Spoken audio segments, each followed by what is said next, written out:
अधिगम से तात्पर्य है व्यवहार में अस्थायी परिवर्तन लाना, अभ्यास व शिक्षण में परिपक्वता लाना, प्रत्यक्ष और अप्रत्यक्ष अनुभवों के माध्यम से व्यवहार में अपेक्षित परिवर्तन लाना, वातावरण संबंधित आवश्यकताओं की पूर्ति के लिए व्यवहार में होने वाला कुछ परिवर्तन।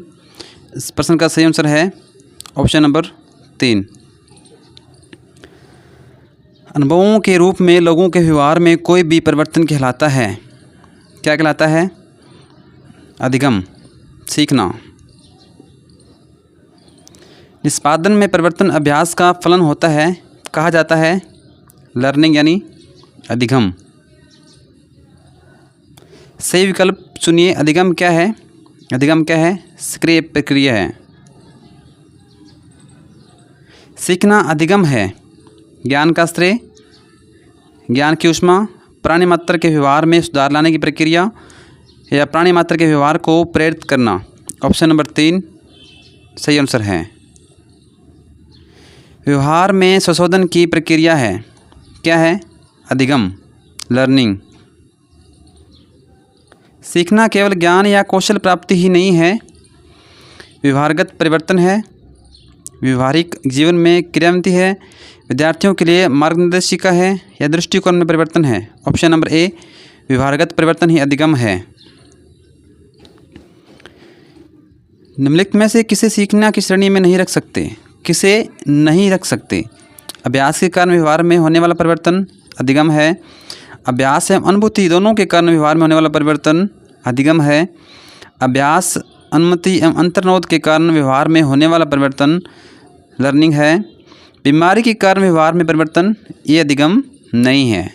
ऑप्शन नंबर 4 इसका सही आंसर हो जाएगा। अधिगम आधारित होता है अभ्यास पर, प्रैक्टिस, प्रशिक्षण, अनुभव, उपयुक्त सभी। सीखना विकास की प्रक्रिया है, लर्निंग प्रोसेस ऑफ डेवलपमेंट। कथन किसके द्वारा कहा गया है? यह कथन वुडवर्थ के द्वारा कहा गया है। अधिगम प्रक्रिया से तात्पर्य बालक में उपरोक्त व्यवहारिक क्रियाओं द्वारा व्यवहार परिवर्तन लाना है। ये परिभाषा किसने दी है?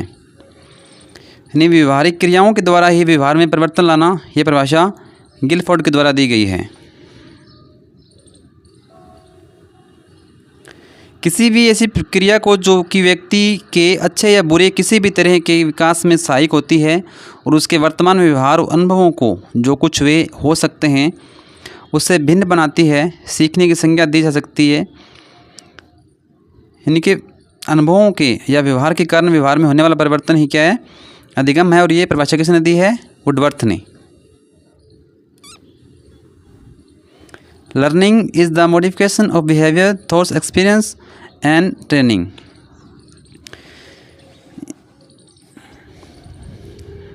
प्रशिक्षण और अनुभवों के कारण होने वाला जो परिवर्तन है व्यवहार में, उसे ही हम अधिगम कहते हैं। ये परिभाषा किसने दी हुई है?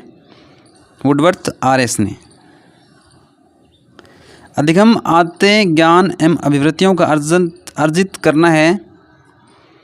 यानी learning is acquisition, habits, knowledge and attitudes. उक्तानुसार अधिगम को किसने परिभाषित किया है? किसने किया है? क्रो एंड क्रो ने। क्रो एवं क्रो के अनुसार अधिगम है प्राप्त करना, क्रो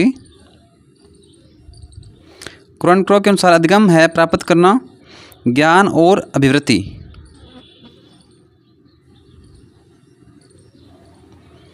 JP गिलफोर्ड के अनुसार अधिगम क्या है? सोच में परिवर्तन, चेंज इन थिंकिंग, ज्ञान का सर्जन, क्रिएशन ऑफ नॉलेज, अनुभव प्राप्त करना यानी गेनिंग एक्सपीरियंस, व्यवहार में परिवर्तन, change in behaviour. JP Guilford के अनुसार अधिगम क्या है? व्यवहार में परिवर्तन। आदत, ज्ञान एवं अभिवृत्तियों का अर्जन कहलाता है, क्या कहलाता है? अधिगम। और ये परिभाषा किसने दी है? क्रो एंड क्रो ने। सीखना व्यवहार में उत्तरोत्तर सामंजस्य की प्रक्रिया है। ये कथन किस शिक्षाविद के द्वारा दिया गया है? सीखना जो है व्यवहार में उत्तरोत्तर सामंजस्य की एक प्रक्रिया है। और ये कथन किसके द्वारा, शिक्षाविद के द्वारा दिया गया है? स्किनर के द्वारा। किसके अनुसार अधिगम के अंतर्गत वातावरणीय आवश्यकताओं की पूर्ति के लिए व्यवहार में आए समस्त परिमार्जन समाहित रहते हैं? किसके अनुसार अधिगम के अंतर्गत जो वातावरण आवश्यकताओं की पूर्ति के लिए व्यवहार में आए समस्त जो परिमार्जन जो परिवर्तन हैं वो समाहित रहते हैं? Gardner Murphy. Option number A. व्यवहार के कारण व्यवहार में परिवर्तन ही अधिगम है, ये किसने कहा है? व्यवहार के कारण व्यवहार में ही परिवर्तन है, ये किसने कहा है? गिलफोर्ड ने। सीखना व्यक्ति में एक परिवर्तन है जो उसके वातावरण के परिवर्तनों के अनुसरण में होता है। सीखना व्यक्ति में एक परिवर्तन है जो उसके वातावरण के परिवर्तनों के अनुसरण में होता है। ये कथन देने वाले कौन हैं? E.A. पिल। Option A. सीखना आवश्यकता की पूर्ति के द्वारा होता है, कथन दिया गया है हल द्वारा। Option number 3।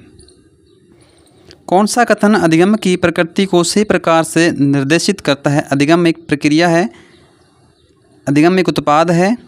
अधिगम कभी उत्पाद तो कभी प्रक्रिया है। अधिगम प्रक्रिया एवं उत्पाद दोनों है। जी हाँ, अधिगम प्रक्रिया एवं उत्पाद दोनों हैं। निम्न में कौन सी अधिगम की विशेषता नहीं है? अधिगम व्यवहार में परिवर्तन है। अधिगम समायोजन में सहायक होता है। अधिगम क्रियाशीलता एवं वातावरण की उपज है। अधिगम एक उत्पाद है। जी हाँ, प्रक्रिया नहीं है। जी नहीं, प्रक्रिया भी है। ऑप्शन नंबर 4 जो है ये गलत है। अधिगम का सर्वाधिक उपयुक्त उद्देश्य क्या है? व्यक्तिगत समायोजन, व्यवहार का रूपांतरण, सामाजिक व राजनीतिक चेतना, अपने को रोजगार के लिए तैयार करना। इसका सही आंसर हो जाएगा व्यवहार का रूपांतरण। निम्नलिखित में से कौन सा अधिगम के निर्मित कर्ण सिद्धांत नहीं है?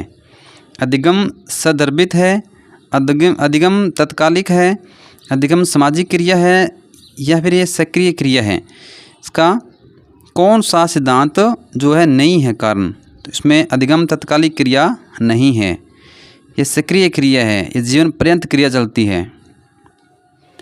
निम्नलिखित में से सीखने की कौन सी विशेषता नहीं है? सीखना एक जीवन पर्यंत प्रक्रिया है। जी हाँ। सीखना लक्ष्य प्राप्ति में मदद करता है। राइट। सीखना केवल औपचारिक है। No, wrong. सीखना अभिप्रेरणा व परिपक्वता पर निर्भर होता है। तो इसका सही आंसर कौन सा हो जाएगा? सीखना केवल औपचारिक नहीं होता, अनौपचारिक भी होता है। निम्नलिखित में से कौन सा कथन अधिगम हेतु सही नहीं है? सही नहीं है। अधिगम उद्देश्यपूर्ण एवं लक्ष्य निर्देशित होता है। अधिगम समायोजन में सहायक है। अधिगम अस्थानांतरणीय है। अधिगम में अनुभवों का पुनर्गठन शामिल है। तो इसमें कौन सा जो है राइट नहीं है? तो अधिगम अस्थानांतरणीय है, ये गलत है। अधिगम की विशेषता क्या है? अधिगम व्यवहार में परिवर्तन है। राइट। अधिगम जीवन पर्यंत सतत प्रक्रिया है। राइट। अधिगम उद्देश्यपूर्ण एवं लक्ष्य केंद्रित है। राइट। सभी विकल्प सही हैं।